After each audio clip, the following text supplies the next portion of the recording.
Tumutendeza Allah subhanahu wa ta'ala n'amatendo amajjuvu. Allah subhanahu wa ta'ala asaana okubeera nga asinzibwa yekka, nga talina kubeera nga asinzibwa n'ekintu ekirala kyonna kyonna ng'okimugattako naye. Ne tubeera nga tumusaba beere nga asebyengera n'emirembe kuw'ekitiibwa Nabbi Muhammadin sallallahu alayhi wa sallama, wamu n'abo bonna naddala baswahaba be abaamuyambako okubeera nga batambuza obusiraamu, wamu n'abo bonna bonna abanaabeera nga batambulira ku njigiriza ye okutuusa olunaku olw'enkomerero. Allahumma amin. Omusiraamu omulongoofu ng'akolera ku busiraamu bwe, n'omusiraamu ali awo omubuyabuya nga asuulayo gwa naggamba ku mateeka ga Allah subhanahu wa ta'ala, nga ye daiman tolimusanga nti oba asaala oba asiiba oba akola omulimu omulungi, naye nga naawe okimanyi nti musiraamu. Ne wabeerawo omuddu omulala nga ye mujjumbize ennyo mu kubeera nga akola ibaada, musaaze nnyo, musiibi nnyo, awaayo, n'okubeera nga ayisa abantu obulungi n'emirimu emirala gyonna gyonna emirungi gy'omanyi omuntu omulongoofu gy'alina okubeera nga akola, nga agijjumbira okubeera nga agikola. Bw'oba olaba kwabo abantu ababiri, oyinza kubeera nga ggwe weeteeka mu ddaala ki kwabo abantu ababiri, ogwawa kwabo abantu ababiri. Oli mu bano abajjumbiza ennyo mu kusinza, oba oli mu bali abalala abatafaayo ku mateeka ga Allah subhanahu wa ta'ala. Nsobola okugamba nti ffenna tulina ekitugatta. Na Nabbi Muhammadin sallallahu alayhi wa sallam yabeera nga agamba kullu bani adama khata wa khairu khatta'ina at-tawwabun. Nabbi yatugamba buli kiisa ayitibwa omwana Adamu nga muntu musobya, naye yabeera nga agamba naye abalungi bwe babeera nga bamaze okubeera nga basobya be babeenenya. So tekiri nti gwe tosobya, tekiri nti n'oli takola kitasobya, kulw'okubanga ffenna tulina ekitugatta, ng'ekitugatta kye kiriwa? Kwe kubeera nga ffenna tulina amazambi ge tukola aganyiza Allah subhanahu wa ta'ala. Naye enjawulo ebeerawa? Ibn Mas'ud abeera nga atugamba radiyallahu anhu, innal mu'mina yara dhunubahu ka'annahu fi asli jabalin yakhaafu an yaqa'a alayhi. Atugamba omukkiriza alaba ebibi byakola nga bw'olaba olusozi, ye ebibi byabiraba nga biringa olusozi olumuli waggulu, ng'akaseera konna konna yeeraliikirira olusozi olwo okubeera nga lugenda kubeera nga lumugwako. Ate n'abeera nga atugamba wa innal fajira, naye ate omwononefu yara dhunubahu kadhubabin waqa'a ala anfihi fakala bihi hakadha fatara. Atugamba naye omwononefu ye alaba ebibi byakola nga bw'olaba ensowera, ye ebibi byakola abiraba nga nsowera, ezze n'ebeera ng'egwa ku nnyindo ye, ensowera eyo n'agigoba n'agigamba genda, n'ebeera ng'ekola ki? Evaawo n'egenda. Sobeera ng'otegeera mu bigambo bya Ibn Mas'ud wakati w'omuntu omulongoofu n'omuntu omwononefu. Enjawulo wakati w'omulongoofu n'omwononefu si kusobya, kulw'okubanga ffenna tukola ki? Tulina ebibi bye tukola. Naye enjawulo eriwa? Kyekyo kyokola oluvannyuma lw'okubeera ng'osobezza, kulw'okubanga omukkiriza yaaba akimanyi nti bino byali okubeera ng'akola, aba akimanyi abeera nga ali okubeera nga yeewola. Kubanga omuntu eyeewola kiba kitegeeza akaseera konna konna olina okubeera ng'okola ki? Osasula. Kati omukkiriza ye bw'akola ekibi yeeraliikirira nnyo kubanga akimanyi waliwo okubonerezebwa bw'abeera nga tasonyiyibbwa. Naye omwononefu ye tafaayo, aba alowooza nti kasita asobya Allah subhanahu wa ta'ala bikomaawo. Naye kati nze naawe, kubanga ffenna tuli basobya, biki bye tuyinza okubeera nga tukola oluvannyuma lw'okubeera nga tutegedde nti waliwo amazambi agamu ge tulina ge twetaaga okubeera nga tugejjako? Sheikhul Islam Ibn Taymiyyah rahimahullah mu Majmu'ul Fatawa ekitabo kye yabeera nga agamba, wal mu'minu idha fa'alu sayyi'atan fa inna 'uqubataha tandafi'u anhu bi 'asharati asbab. Singa omukkiriza abaako ebibi byakoze, asobola okubeera nga yeewonya okubeera nga abonerezebwa ku ebyo ebibi byabeera nga akoze ng'ayita mu ngeri 10. Era olwaleero biidhinillahi ta'ala tugenda kubeera nga twejjukanya kweza engeri 10 omuntu z'ayitamu okubeera nga yejjako ebibi by'abasobeza Allah subhanahu wa ta'ala n'abeera nga awona okubonerezebwa. Era nga ngenda kusooka mbeere nga nzoogera engeri ezo 10 omulundi gumu, ayina waasobola okubeera nga awandiike, ndyoke mbeere nga ntandika okubeera nga nyinyonnyola emu ku emu biidhinihi tabaraka wa ta'ala. Yabeera nga atugamba engeri esooka, an yastaghfira fayaghfira Allahu lahu, ye mwana Adamu okubeera nga asaba ekisonyiwo okuva eri Allah subhanahu wa ta'ala, Allah n'abeera nga amusonyiwa. Y'engeri esooka. N'atugamba engeri ey'okubiri, aw yatuuba fayatuuba Allahu alayhi fa inna at-taa'iba min adh-dhanbi kama la dhanba lah. Oba omuntu oba omwana Adamu yeenenya, Allah nakkiriza okwenenya kwe, ku lw'okubanga omuntu eyeenenyezza, Allah nakkiriza okwenenya kwe abeera nga atasobyangako. N'atugamba engeri ey'okusatu, aw ya'malu hasanatin fa innal hasanati yudhhibna as-sayyi'ati. Oba omuntu akola omulimu omulungi, ku lw'okubanga emirimu emirungi gisangulawo emirimu emibi. N'atugamba engeri ey'okuna, aw yad'uwa lahu ikhwanuhu almu'minin wa yastaghfiruna lahu hayyan aw mayitan. Oba mikwano gy'emirongoofu gikusabira ne gibeera nga gisa Allah subhanahu wa ta'ala okubeera nga akusonyiwa, imma ng'okyali mulamu oba imma ng'omaze okufa. N'atugamba engeri ey'okutaano, aw yahduuna lahu min thawabi a'malihim. Oba gino mikwano gyo gino emirongoofu gikutonera ezimu ku mpeera z'emirimu gye gibeera nga gikoze emirungi. Emirimu egyo nagyo gisobola okubeera nga gikuleetera Allah okubeera nga akola ki? Akusonyiwa n'akuggyako ebibi. Ensonga yakumeka? Yakutaano. N'atugamba ensonga ey'omukaaga, aw yashfa'a fiihi nabiyuhu Muhammadin sallallahu alayhi wa sallama. Oba nabbi we anaabeera nga amuwolereza ku lunaku olw'enkomerero. Eyo neebeera namba 6. N'atugamba engeri ey'omusanvu, aw yabtaliyahu Allahu ta'ala fi dunya bimaswa'ibin tukaffiru biha anhu. Oba Allah subhanahu wa ta'ala akugezesa n'ebigezo mu nsi muno, ebigezo ebyo nayo nsonga ekuleetera okubeera nga ovaako ebimu ku byonoono by'obuzizza. N'atugamba engeri ey'omunaana, aw yabtaliyahu Allahu ta'ala fil barzakh bis-sa'akati tukaffiru anhu.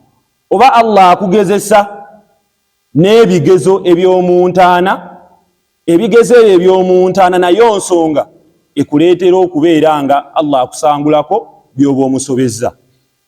N'atugamba engeri ey'omwenda, aw yabtaliyahu Allahu ta'ala fi arasati yawma al-qiyama. Oba Allah n'abeera nga akugezesa n'ebigezo ebinaabeerawo ku lunaku olw'enkomerero. N'atugamba ensonga esembawo, aw yarhamuhu arhamar rahimin. Oba ajja kubeera nga amusaasira oyo akyasinza okubeera n'ekisa ekyawaggulu. Zezo ensonga 10 biidhinihi tabaraka wa taala zetugenda okubeera nga twejjukanyako mu bufunze akawungeezi ak'olwaleero. Nga tugambye ensonga esooka yeeruwa? Tugambye an yastaghfira fayaghfira Allahu lahu, ye mwana Adamu okubeera nga asaba ekisonyiwo, asaba Allah subhanahu wa ta'ala okumusonyiwa, Allah n'abeera nga amusonyiwa. Era nga Nabbi Muhammadin sallallahu alayhi wa sallama atugamba mu hadith, ma min rajulin yudhinibu dhanban fayatawadda'u fayuhsinu alwudhu'a thumma yusalli rak'atayn thumma yastaghfiru Allah azza wa jalla illa ghafara Allahu lahu. Teriyo muntu yenna yenna akola ekibi kyonna kyonna, bw'amala okubeera nga akoze ekibi ekyo n'afuna wuzu eyo n'agifuna mu butuufu bwayo, n'asalayo laakeezi 2, oluvannyuma n'abeera nga asaba Allah subhanahu wa ta'ala okubeera nga amusonyiwa, okuggyako nga Allah subhanahu wa ta'ala omuddu oyo akola ki? Amusonyiwa. Ekitegeeza ensonga esooka al istighfar, ye muntu okubeera nga asaba Allah subhanahu wa ta'ala okubeera nga amusonyiwa. Yano ino okubeera nga ojjumbira nnyo okubeera nga osanya Allah subhanahu wa ta'ala okubeera nga akola ki? Akusonyiwa. Era Nabbi Muhammad sallallahu alayhi wa sallam mu hadithi endala, tuuba liman wajada fi sahifatihi istighfaran kathira, yeesiimye oyo anaabeera nga asisinkana ku lunaku lw'enkomerero mu kitabo kye okubeera nga yasabanga nnyo Allah subhanahu wa ta'ala okubeera nga amusonyiwa. Yani bw'olituuka ku lunaku lw'enkomerero ne bakubikkulira ekitabo kyo nga kijjuddemu nnyo istighfaaru nnyingi, ojja kubeera nga okoze eki? Weesiimye maaso ga Allah subhanahu wa ta'ala. Era Allah subhanahu wa ta'ala atugamba mu Qur'an, yabeera nga agamba بعد أعوذ بالله من الشيطان الرجيم وما كان الله ليعذبهم وأنت فيهم وما كان الله معذبهم وهم يستغفرون. الله يقام نبي محمد صلى الله عليه وسلم, Allah siwa kubeera nga ababonereza ebbanga lyona amalangwe nga gwe Muhammad sallallahu alayhi wa sallam abantu abo kyabalimu. Ate Allah n'abeera nga agamba wama kana Allahu liyu'adhibahum wa hum yastaghfirun. Era Allah subhanahu wa ta'ala siwa kubonereza abantu abo ebbanga libanaamala nga bamusaba okubeera nga abasonyiwa. Okusaba Allah subhanahu wa ta'ala oyinza okiraba nga ekigambo ekitono ennyo, yani okubeera nga ogamba ayi Allah nkusaba obeere ng'onsonyiwa, okiraba nga ekigambo ekiki ekitono, naye ate kizito nnyo. Ibilisu abeera nga agamba Allah subhanahu wa ta'ala ya Rabb wa izzatuka wa jalaluka la aghwiyannahum ma damat arwahuhum fi ajsadihim. Yagamba ku lw'ekitiibwa kyo, yasooka n'abeera nga agamba omulezi wange ayi Allah ku lw'ekitiibwa kyo n'obugulumivu bwo, la aghwiyannahum ma damat arwahuhum fi ajsadihim, niwakubeera nga abaddu bo mbabuza ebbanga lye banaamala ng'emyoyo gyabwe gikyali mu mubiri gyabwe. Yani ebbanga lyonna lyonna omuntu lyamala nga akyali mulamu, shaitani yakagamba yeeyama neerayira okubeera nga yakukubuza. Ne Allah yaddamu atya shaitani ng'agigamba, yamuddamu atya, yabeera nga agamba Ibilisi wa izzati wa jalali la aghfiranna lahum ma damu yastaghfirun. Nkulayirira ku lw'ekitiibwa kyange n'obugulumivu bwange, la aghfiranna lahum ma damu yastaghfirun, ndi wakubeera nga abaddu abo mbasonyiwa ebbanga lye banaamala nga bansaba okubeera nga mbasonyiwa. ne bw'onaababuza emirundi emeka naye ebbanga lye banaamala nabo nga bansaba okubeera nga mbasonyiwa, nja kubeera nga mbasonyiwa. Ne kibeera nga kiraga obukulu bwaki bwa istighfar. Era Amirul Mu'minin Ali ibn Abi Talib yabeera nga agamba ajibtu liman halaka wan najatu ma'a, yani yabeera nga agamba neewuunya omuntu anaazikirira naye ng'ekimuwonya akirina.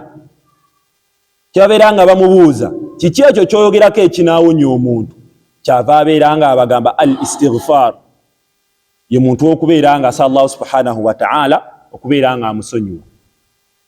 Yo nebeera nga yensonga ekola ki esooka omuddu gyayitamu okubeera nga asaba Allah subhanahu wa ta'ala okubeera nga amuggyako ebibi byaba amusobezza. Twagambye engeri ey'okubiri au yatuuba fayatuubu Allahu alayhi fa inna taiba min adh-dhanbi kaman la dhanba lahu, ye muntu okubeera nga yeenenyeza mu maaso ga Allah subhanahu wa ta'ala n'abeera nga Allah subhanahu wa ta'ala akkiriza okwenenya kwe, kulw'okubanga omuntu bwe yeenenya Allah nakkiriza okwenenya kwe, ezzambi eryo lyava okubeera nga yeenenyerako abeera nga atalizzangako, abeera nga atalikolangako. Omuntu kasita yeenenya Allah nakkiriza okwenenya kwe, obeera nga atakolanga ki? Kati omuntu ayinza okuddawo n'abeera nga agamba al istighfaru ne tawba si byebimu, bifaanagana naye ate waliwo ekikola kyekibyawula. Istighfaru yo ediiringa n'ekyo kye wakoze, yani ezzambi eryayise, naye tawuba ediiringa n'ezzambi eryayise ate neerongoosa wano mu present, ate neerongoosa neki n'ebiseera eby'omu maaso. Olw'okubanga tawuba ye erina conditions, ng'akalombolombo akasooka annadamu ala dhambi, ye muntu okubeera nga yejjusa oluvannyuma lw'okubeera nga azzizza ekibi, ye muntu okubeera nga yejjusa olw'ekibi kyakoze. Akalombolombo namba 2 ye muntu okubeera nga ekibi ekyo akirekerawo immediate, n'otaddamu kubeera nga okola ki? Bwe weenenya oba olongoosezza emabega, bw'okirekawo immediate kiba kitegeeza olongoosezza wano present. N'akalombolombo akalala ye muntu okubeera nga alayira obutaddirayo okubeera nga yeebagala ezzambi eryo lyabadde akoze lyava okubeera nga yenyeza Allah subhanahu wa ta'ala, n'obeera nga olongosezza wa mu maaso. Era Allah atugamba atya ba'da a'udhu billahi minash shaitani rrajim faman taaba min ba'di dhulmihi wa aslaha fa inna Allah yatuubu alayhi.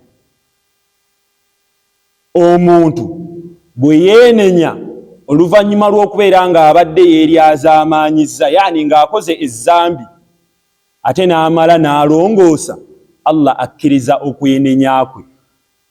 Ate tawuba ediiringa n'amazambi amanene abasinga ffenna ge tumanyi: okulya emaali y'abamulekwa, okulya riba, bwenzi, kwegamba kuwaayiriza muntu n'owaayiriza omukazi omukkiriza mbu yakoze obwenzi, n'amazambi amala gonna gonna ge mumanya amaki amanene.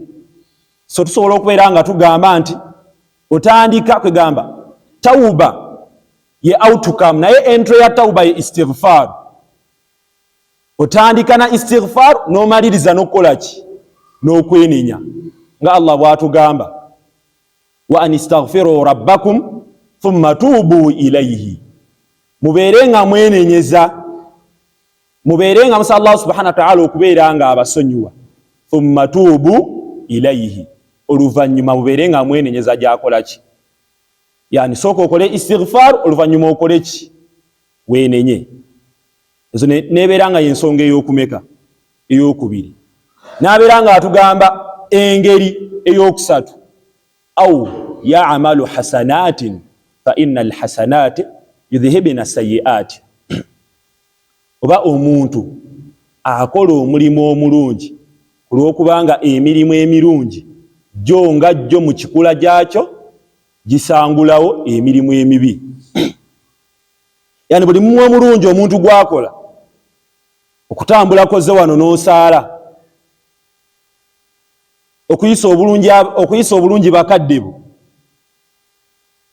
bw'osanga musiraamu uno n'omuwa salaamu, omukyalo okwambala obulungi, okusaddaaka kwokola ki, kwosaddaaka, omulimu ogwo yani tegukusitula busituzi madaala mu maaso ga Allah subhanahu wa ta'ala, wabula omulimu ogwo gukujjako n'ebibi by'oba osobezza nga tomanyi.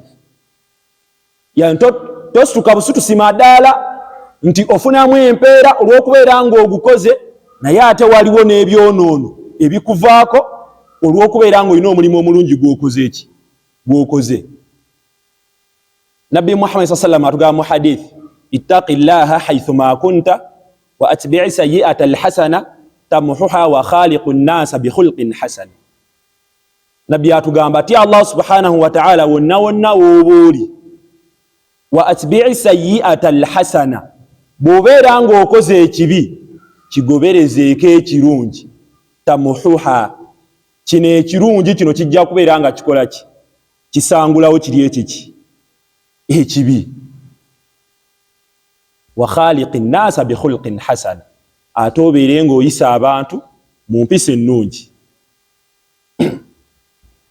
Eyo nayo nebeera nga ngeri ey'okusatu omuntu gy'ayitamu okubeera nga yejjako ebibi by'abaakoze, Allah subhanahu wa ta'ala n'abeera nga amusonyiwa.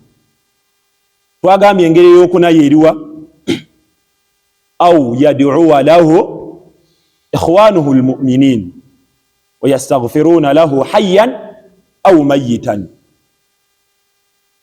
ye muntu okubeera nga alina mikwano gye emirongoofu, emikwano egyo emirongoofu ne gibeera nga gimusabira, ne gibeera nga kisa Allah subhanahu wa ta'ala okubeera nga Allah asonyiwa omuddu oyo bw'aba nga alina kyasobezza, omuddu oyo imma nga mulamu oba nga amaze okubeera nga afa.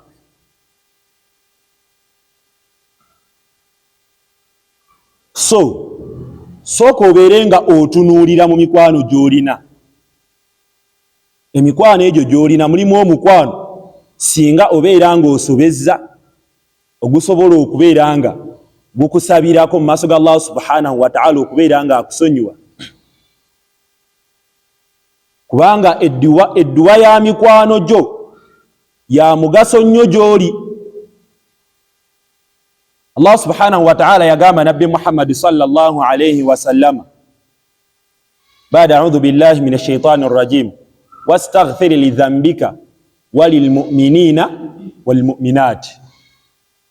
Allah yamulagira n'abeera nga amugamba sooka obeere nga osaba Allah subhanahu wa ta'ala abeere nga akusonyiwa ggwe nga ggwe Muhammad ebyonoono ggwe byokola ki byokola, gwe Allah akusonyiwe ggwe ng'omuntu. Bw'omala okubeera nga weesabidde obeere nga osabira abakkiriza abasajja Allah okubeera nga abasonyiwa, wamu n'abakkiriza abakyala Allah okubeera nga akola ki abasonyiwa. Ne kibeera nga kitulaga nti omuntu okubeera nga asabira munne Allah okubeera nga amusonyiwa wabaako nga alina kyasobezza kimugasa. Mukwano gw'okubeera nga akusabira, edduwa ye ya mugaso nnyo gy'oli. Nabbi Nuh yabeera nga agamba rabbi ghfirli wal walidayya waliman dakhala baytiya mu'mina walil mu'minina wal mu'minat. Nabbi Nuh yabeera nga agamba ai Allah nsonyiwa, beera nga onsaasira, obeere nga osaasira ne bakadde bange ababiri, maama wange nani ne taata wange, era obeere nga osaasira n'abakkiriza, abakkiriza abasajja n'abakkiriza abakyala abanaayingira mu nnyumba yange. Duwa Nabbi Nuh alayhi salatu wassalaamu agisaba, ekibeera nga kiraga sooka obeere nga otunuulira emikwano egikwetoolodde, ng'akaseera ak'okwejjusa ng'okwejjusa okwo tekugasa nga tekannaba kubeera nga katuuka. okumanya omukwano omulongoofu gwagenda wala ku lunaku olw'enkomerero. Allah subhanahu wa ta'ala bw'anaamala okubeera nga asazeewo abagenda mu muliro bagende, n'abagenda mu jjana bakole ki? Babeere nga bagenda. Abanaagenda mu jjana bajja tuuka mu jjana, batuuke omwo abaalinga ku nsi kuno nga ba mikwano babeere nga batuula we balitula, atandika okubeera nga banyumyamu mu mbeera ze baalingamu ku nsi kuno, ze baawangaaliramu ng'asinza Allah subhanahu wa ta'ala, embeera ze baawangaalizangamu obulamu bwabwe. Ojjukira bwe twagenda ewa gundi nga tuli mu mmotoka, ojjukira bwe twali mu kifo gundi, ojjukira bwe twajjanga okukola kino, yani nga bejjukanya ku mbeera ze baakolanga ku nsi ezaalinga embeera ennungi. Kati mu kubeera nga boogerezaganya naye abeere nga bagamba naye tulina mukwano gwaffe gundi, tetuli kubeera nga tukola ki? Tumulaba muffe naye ng'ate twalinga naye ku nsi nga tusinzanga naye Allah subhanahu wa ta'ala. Babeere nga babagamba munnammwe oyo nno yaali eri mu muliro, olw'okubanga ffenna tuli baakuyingira ejjana ya Allah subhanahu wa ta'ala lwa kisa kye, si lwa mirimu gyaffe.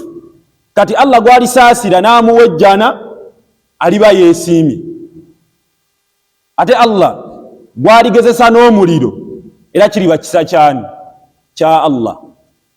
Kati anaayingira ejjana ajja kuyingira ejjana lwa kisa kya Allah wala si lwa mirimu.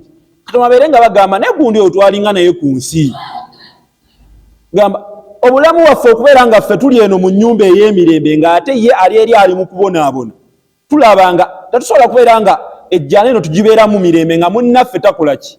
Taliimu. Basituke babeere nga bagenda eri Allah subhanahu wa ta'ala, babeere nga bamugamba tulina mukwano gwaffe twawangaalanga naye ku nsi, naye ye tosobodde kubeera nga omuteeka eno gye tuli, n'obeera nga wamugezesezza n'obeera nga omuteeka mu muki? Mu muliro.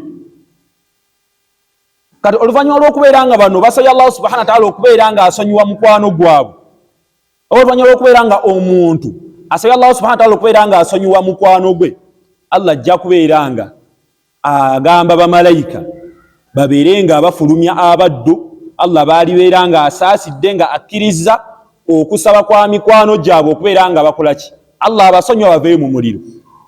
Kati mu kubeera nga baguddewo nga bavaayo mu muliro bajja mu jjana, baana b'omuliro babeere nga bagamba nsonga ki ebaleetedde okubeera nga mwe muli kuva muno mwe tuli mubeere nga mugenda?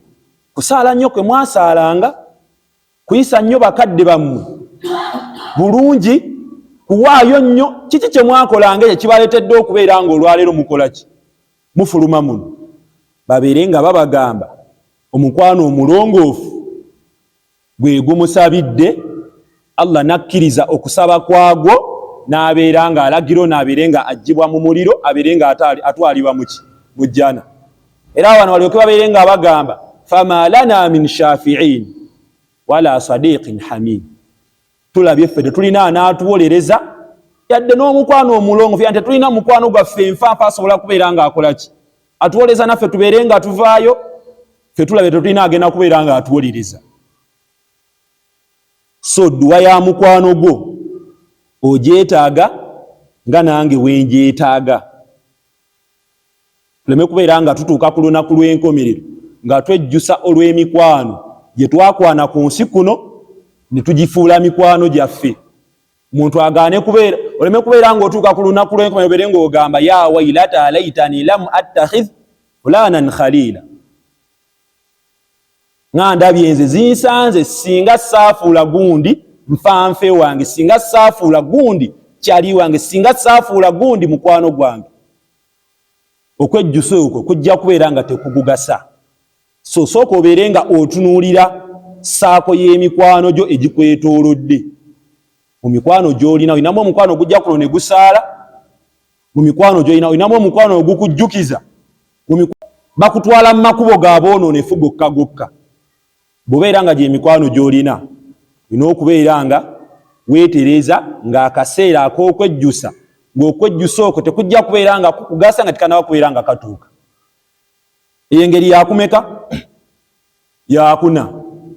N'atugamba engeri ey'okutaano omuntu gy'ayitamu okubeera nga yeggyako ebyonoono by'abaasoza Allah subhanahu wa ta'ala